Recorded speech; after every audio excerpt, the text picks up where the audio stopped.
Tô aqui para mais um vídeo no canal e hoje eu quero falar sobre o programa histórico que a gente teve no Globo News, uma bancada só com jornalistas negras. Foi um programa lindo, foi um show, aula de políticas públicas, aula de sistema racial brasileiro. Eu me senti super representada, fiquei muito feliz, encantada com a potência e a competência daquelas mulheres negras na bancada daquele jornal.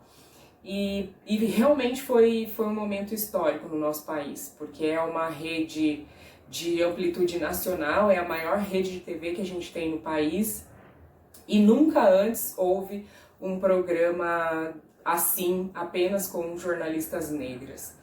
Então, foi realmente um momento histórico, eu fiquei muito feliz, mas foi um misto de alegrias, foi um misto de emoções, porque ao mesmo tempo que eu me senti muito representada e senti até um conforto, porque eu fiquei ouvindo as coisas de que eu sempre falo, as coisas que eu vivo denunciando como educadora e como uma mulher que realmente luta contra o racismo do nosso país. Eu senti até um conforto de pensar, meu, dessa vez não sou eu que estou falando, é a Globo que está falando. Então foi bem legal. Mas eu fiquei triste ao mesmo tempo de perceber que a gente poderia ter tido aquele programa muito antes e que a gente tem várias outras jornalistas e vários outros profissionais negros capazes, competentes, que são invisibilizados, que a gente não conhece. Então foi esse misto de emoções e também por esse programa ser chamado e ser pautado por um evento externo a nós, que é a morte do George Floyd nos Estados Unidos e os protestos que estão acontecendo lá contra a violência policial, contra o racismo e essa violência contra a população negra. Não que isso não seja importante e a gente se assemelha muito com isso, mas a gente tem jovens negros morrendo todos os dias no Brasil. Eu estou no auge dos meus 36 anos denunciando racismo há anos, junto com o movimento negro como um todo. E só agora a gente ter esse programa, a gente podia ter tido esse programa muito antes, e esse programa poderia ter sido por conta da morte do João Pedro, de 14 anos, ou por conta da morte do Miguel, de 5 anos. Então, ser pautado por uma coisa externa a nós foi um pouco triste, assim, isso me deixou um pouco triste. Outra coisa é que a gente precisa trabalhar com práticas antirracistas. Então, a Maju Coutinho falou uma coisa muito importante no jornal, que é: nós negros não podemos ficar escravos e reduzidos a falar apenas de racismo o tempo todo. Nós somos competentes, nós somos inteligentes, a gente tem capacidade para falar de qualquer assunto. E isso me marcou muito, porque eu sou professora de História, especialista em Filosofia, doutoranda em Educação, e geralmente quando me chamam para fazer falas é sobre racismo. Eu posso falar sobre educação, eu posso falar sobre filosofia, eu posso falar sobre história, mas geralmente é sobre o racismo. E isso para mim na verdade, não me incomoda muito, porque eu realmente sou uma pesquisadora da pauta racial e sou uma militante contra o racismo, tenho muita disposição para fazer essa luta, mas eu gostaria também de ser chamada para falar das outras áreas que eu domino e das outras coisas que eu sei.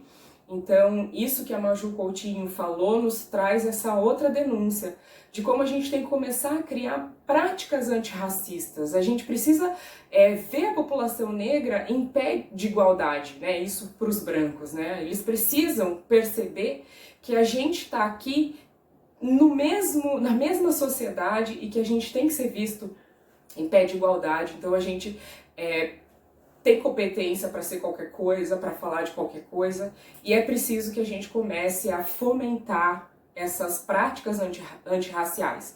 É muito bonito, é muito louvável as pessoas se declararem não racistas, eu não sou racista, é muito comum muitas pessoas se posicionarem, a gente viu muita gente denunciando nas redes o que aconteceu com o Miguel, pessoas brancas que se importam, que se doem também por essa violência racial que a gente sofre no país, mas a gente precisa criar práticas antirracistas. Então, uma coisa é não ser racista, outra coisa é ter práticas antirracistas. E o que são práticas antirracistas?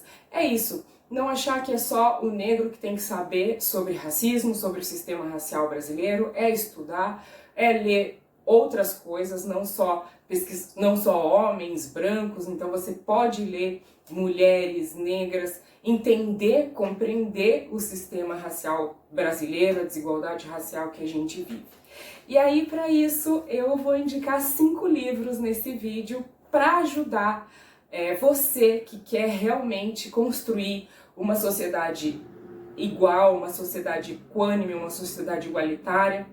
A gente precisa das mãos, a gente precisa se unir nessas práticas. Então eu vou indicar 5 livros para você que quer criar práticas antirracistas. O primeiro livro eu já indiquei num outro vídeo, esse da Angela Davis, Mulheres, Raça e Classe, que vai explicar como esses 3 eixos estão juntos e eles se relacionam quando a gente pensa na estrutura social. Ela não é brasileira, mas ela fala sobre questões raciais que são muito pertinentes e que se assemelham muito às questões raciais que a gente tem no Brasil. Então, Angela Davis, Mulheres, Raça e Classe. Um outro livro, que é o meu livro de cabeceira, é O Movimento Negro Educador, da Nilma Lino Gomes, um livro importantíssimo sobre a atuação do movimento negro no Brasil, a produção intelectual desse movimento negro e a educação brasileira. Esse livro é muito importante, é o meu livro de cabeceira e é o livro que inspirou o meu projeto de doutorado. Um outro livro que eu quero indicar é da Bell Hooks, Pensar como Feminista, Pensar como Negra. Esse livro fala do pensamento de mulheres negras, da questão da interseccionalidade, de como é a realidade de uma mulher negra. Então é um livro super importante também. A Bell Hooks também é uma educadora e esse livro é fundamental. Pode não ser esse especificamente, mas as leituras da Bell Hooks são muito importantes para entender o lugar da mulher negra. Esse livro é para entender violência policial e encarceramento da população negra. A Nova Segregação, Racismo e Encarceramento em Massa. Esse livro vai falar do encarceramento que a gente tem, de como as prisões brasileiras são as novas senzalas. Então é um livro importantíssimo para a gente tratar de violência policial e dessas prisões que são um horror no Brasil e que a gente precisa pensar num novo sistema aí e acabar com essas novas senzalas mesmo, né, que são as prisões brasileiras. E esse livro, ele também é um livro que não é de um escritor brasileiro, mas é um livro que se assemelha muito com as questões que a gente tem aqui no Brasil. E um terceiro livro muito importante é Perspectivas Decoloniais, Feminismo Hoje. Esse livro traz vários textos sobre a epistemologia decolonial. O que é isso? O pensamento que não é produzido na Europa.